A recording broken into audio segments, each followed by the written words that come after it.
Olá, irmãos, a graça e a paz do Senhor Jesus, tudo bem com vocês? Estamos aqui mais uma vez para compartilhar uma palavra devocional, para que você possa meditar, para que o Senhor de alguma forma possa falar ao seu coração e, enfim, nós possamos nos alimentar da palavra.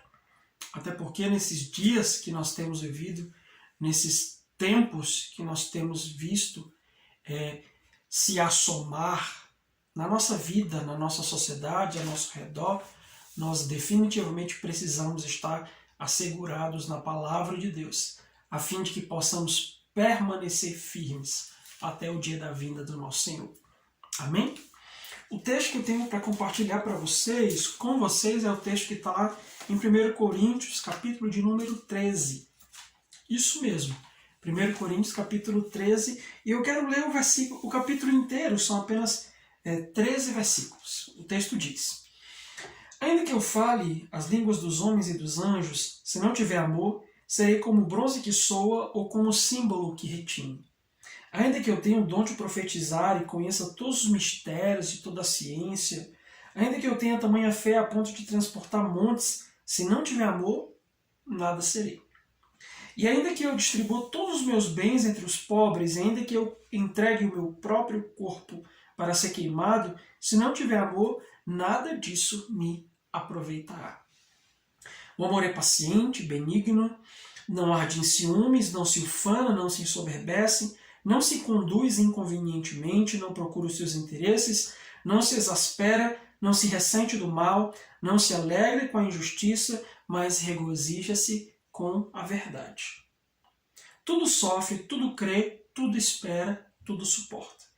O amor jamais acaba, mas havendo profecias desaparecerão, línguas cessarão, ciência passará, porque em parte conhecemos e em parte profetizamos.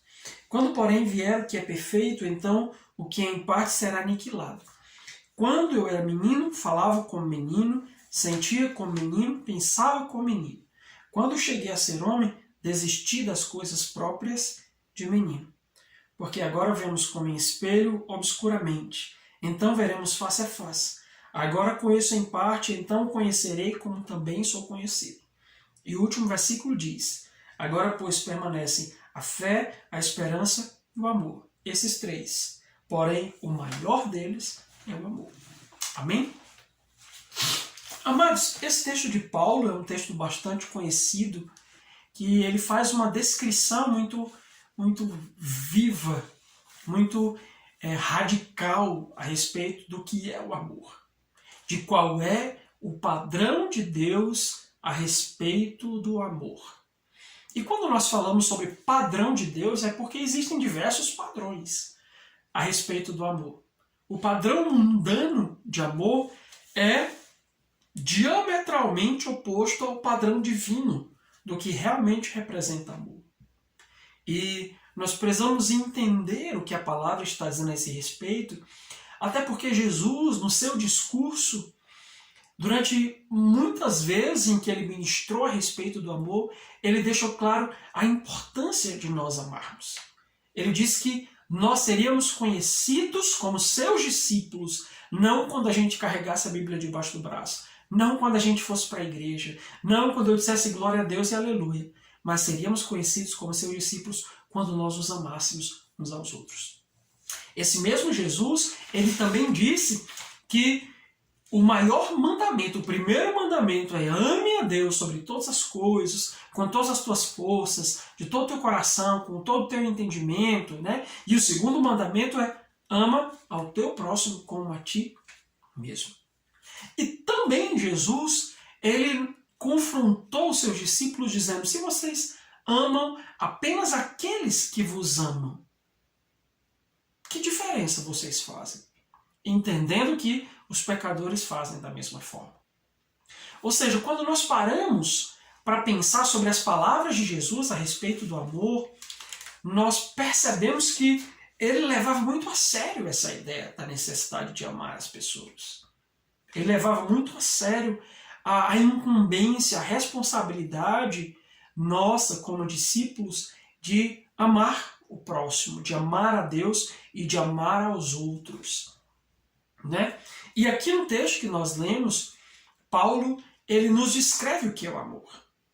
Né? E se nós fôssemos nos deter em cada pedacinho, né? Desde o versículo 4, ou a partir do versículo 4, até o versículo 8, são 5 versículos em que Paulo vai descrevendo o amor é isso, é aquilo, é aquilo, é aquilo outro, nós passaríamos, sei lá, teríamos muito pano para manga para discutir o padrão de amor. Mas o fato é que eu quero me deter um pouco sobre o que Paulo diz antes, no começo do capítulo 13, quando ele fala, né, ainda que eu falasse a língua dos homens e dos anjos, se não tivesse amor, nada seria. Ou seja, Paulo está dizendo, em primeiro lugar, que toda a nossa capacidade comunicativa, se eu fosse capaz de falar na linguagem dos homens, se eu fosse capaz de falar na linguagem dos anjos, sem amor, eu não seria capaz de comunicar absolutamente nada. Seria apenas barulho. Seria apenas um som ruim de se ouvir. Porque o amor é aquele ou responsável por nos ajudar a nos comunicarmos da melhor forma com os outros. Com os nossos irmãos, com a nossa família, com os perdidos. Né? O amor, ele não somente é a mensagem, porque a mensagem de Cristo é a mensagem de amor, mas ele também é o contexto, é a ferramenta, é aquilo que promove o vínculo, é aquilo que permite que a comunicação ela seja assertiva. E Paulo está dizendo, não importa o quanto eu seja capaz de falar, o quanto eu seja destro em me comunicar com as pessoas. Se eu não tiver amor, eu farei apenas barulho. Farei apenas zoada, como a gente diz lá no Ceará. Em segundo lugar, Paulo está dizendo que eu poderia ter a fé, uma fé que transporta montanhas, o poder de fazer milagres, mas se não houver amor, nada disso vai funcionar. Né? E isso é interessante porque a ideia de ter fé, de operar milagres, é uma ideia que encanta muitos cristãos. É uma ideia que nos deixa de queixo caído, de puxa, alguém que tem uma fé incrível, uma fé poderosa e tal. Porém, Paulo está dizendo, essa fé, essa capacidade de fazer milagres, se ela não for acompanhada de amor, ela também não impressiona. E isso é interessante. Nós vemos tantas pessoas supostamente cheias do poder de Deus, mas sem nenhuma qualidade de amor nos seus corações. E aí elas fecham a porta. O testemunho dos milagres, ele não é acompanhado do testemunho de amor, então a mensagem acaba sendo manchada. Outra coisa importante que Paulo fala é que todo o conhecimento, toda a ciência desse mundo, né, tudo aquilo que somos capazes de conhecer, de conquistar de alguma forma, se não for acompanhado de amor, também não serve de nada. Ou seja, o conhecimento por si só, ele não é o suficiente. Ele não é o bastante, ele não é o todo. Nós precisamos cultivar o amor no nosso coração. Porque o excesso de conhecimento sem amor nos torna arrogantes. Nos torna pessoas que se acham superiores. A ciência sem o amor de Cristo, ela é vazia, ela é morta. E por fim, Paulo diz, né, ainda que eu distribuísse todos os meus bens aos pobres, inclusive desse o meu corpo para ser queimado vivo, se eu não tivesse amor, nada disso teria efeito. Olha que coisa interessante. É possível alguém se auto-sacrificar, dar tudo que tem aos pobres e ainda não ter amor? Paulo está dizendo que é. E que caso isso seja verdade, esse auto-sacrifício não vale de absolutamente nada. Vai ser apenas religiosidade. E uma das coisas que sempre que eu leio esse texto eu fico me perguntando é, quando Paulo tece todo esse contexto, quando ele diz a capacidade de falar em outras línguas, a respeito da fé, da operação de sinais, do conhecimento, da ciência, do auto-sacrifício, da bondade, ou seja, nós podemos fazer todas essas coisas e ainda assim não ter amor. Ou seja, é possível fazer tudo isso e ainda assim não ter amor. Isso me impressiona demais. Porque as coisas mais poderosas, mais incríveis, mais maravilhosas, elas podem vir desacompanhadas de amor e para Deus elas não vão servir de absolutamente nada. Porque o amor é o parâmetro pelo qual nós precisamos guiar as nossas vidas. É por isso que nós precisamos sempre nos questionar a respeito da qualidade das nossas relações. Em primeiro lugar, da nossa relação com Deus.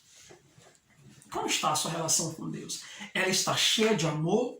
Ou você vai apenas para a igreja, você apenas cumpre protocolos, regras de maneira religiosa? Isso não vale de nada se não houver amor. E como está a sua relação com as pessoas ao seu redor? Ela é uma relação de amor? Você ama as pessoas? E de que maneira você expressa esse amor para com as pessoas? Paulo, eu vou trazer uma lista bem grande aqui, mas eu vou apenas citá-la para vocês. Essa lista é o mesmo texto de 1 Coríntios, capítulo 3, mas na versão da Bíblia, a mensagem. Ele diz: o amor nunca desiste, ele se preocupa mais com os outros que consigo mesmo, não quer o que não tem, não é esnobe, não se impõe sobre os outros, não age na base do eu primeiro, não pede as estribeiras, não contabiliza os pecados dos outros, não festeja quando os outros rastejam, tem prazer no desabrochar da verdade, tolera qualquer coisa, confia sempre em Deus, sempre procura o melhor, nunca olha para trás, prossegue até o fim. Olha só, o padrão de Deus para o amor é esse. Resta-nos saber se nós o temos praticado. E é importante deixar claro, para a gente encerrar, que esse padrão de Deus de amor, ele é impossível para nós. É por essa razão que nós precisamos da ação do Espírito Santo. A palavra de Deus diz que o amor de Cristo já foi derramado nos nossos corações pelo Espírito. Ou seja, para amar no padrão de Deus, não da nossa maneira, não da nossa forma, não com os nossos moldes. As pessoas dizem, eu amo, mas eu amo do meu jeito, então não vale. Não vale. Porque nós precisamos amar do jeito de Deus. Precisamos amar do jeito que a palavra de Deus nos diz. E esse é o padrão de Deus. Está lá em 1 Coríntios capítulo 13. Então, que o Espírito Santo nos convoque, nos constranja e encha nosso coração desse amor verdadeiro pelo Senhor e por aqueles que estão ao nosso redor. Amém? Medita nisso, deixe que o Senhor transforme o seu coração a cada dia pelo poder da palavra dele. Deus abençoe você, em nome de Jesus.